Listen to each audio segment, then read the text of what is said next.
Yang paling pertama kiat khusyuk itu bangun asas ibadah Anda dengan kalimat keyakinan yang pernah saya jelaskan dulu.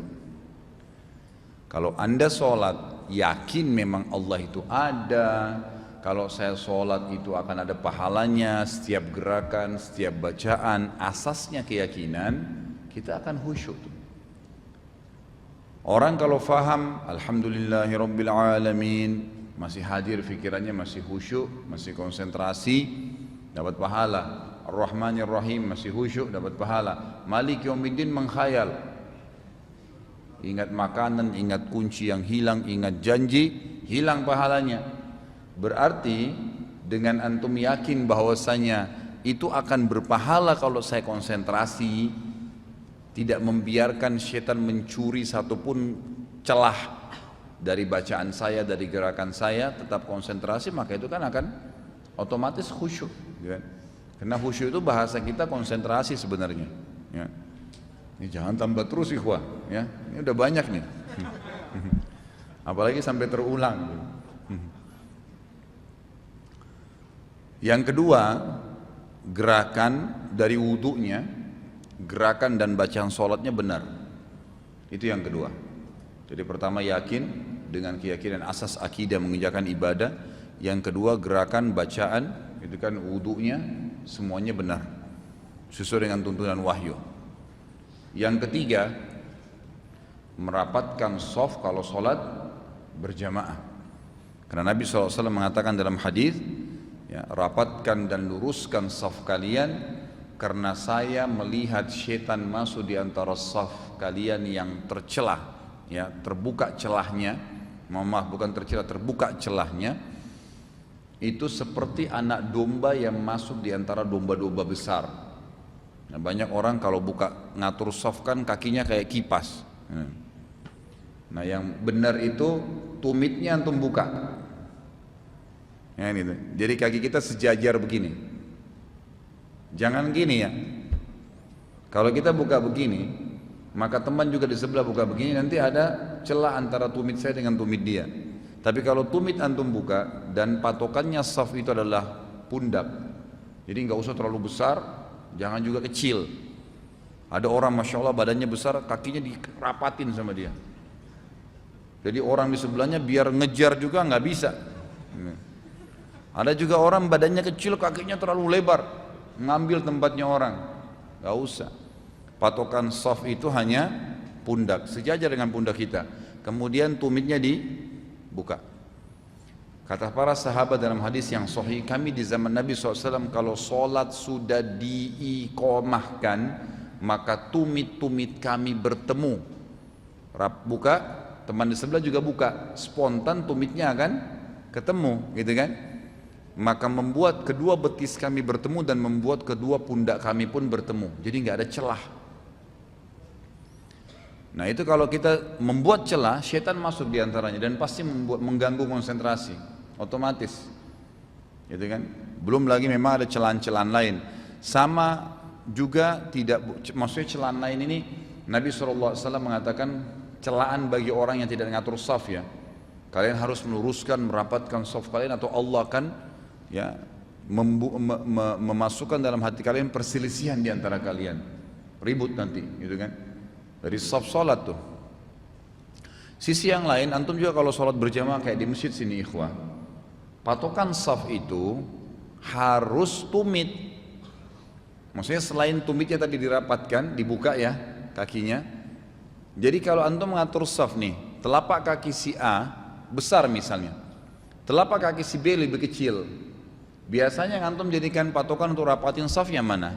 Atas jari-jari atau tumitnya? Umumnya orang jari-jarinya. Coba misal telapak kaki ini besar ya, ini yang kecil.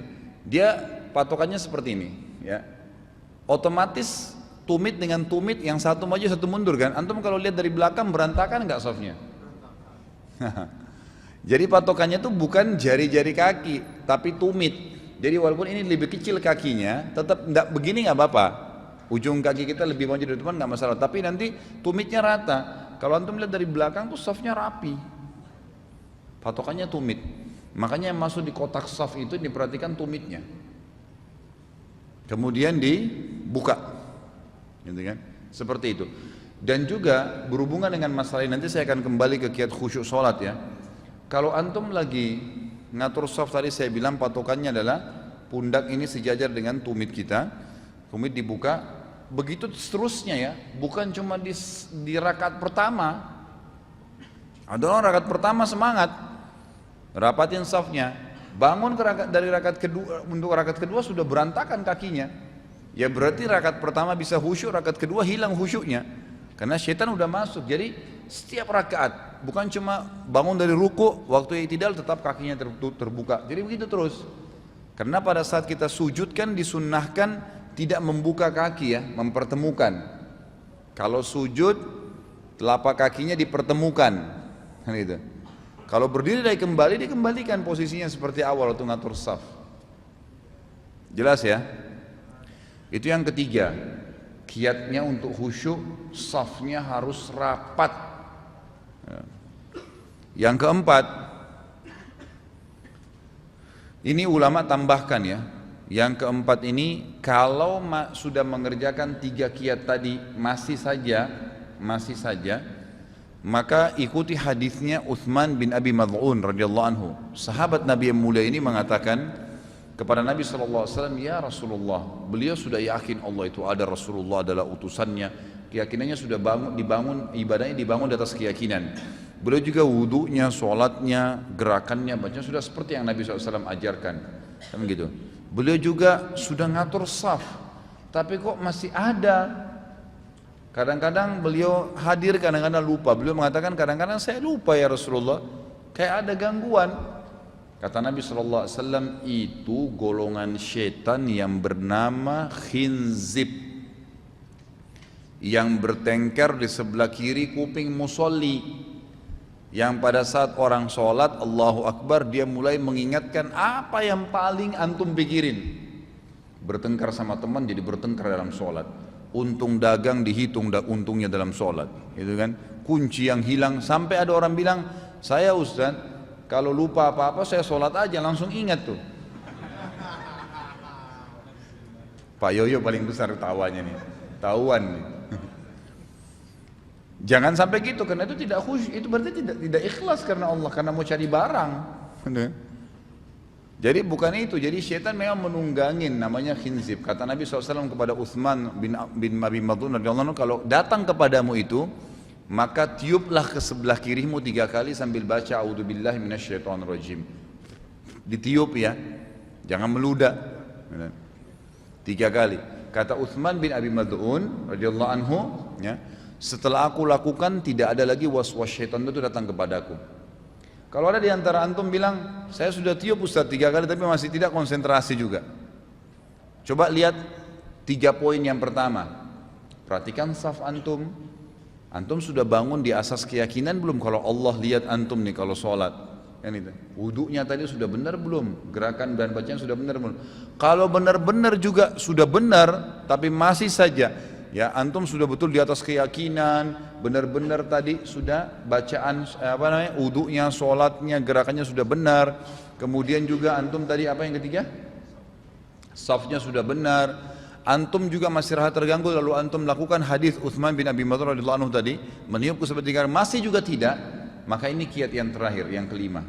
Kata ulama berarti dia masih punya dosa yang menghalangi kekhusyuan antara dia dengan Allah. Perbanyak istighfar.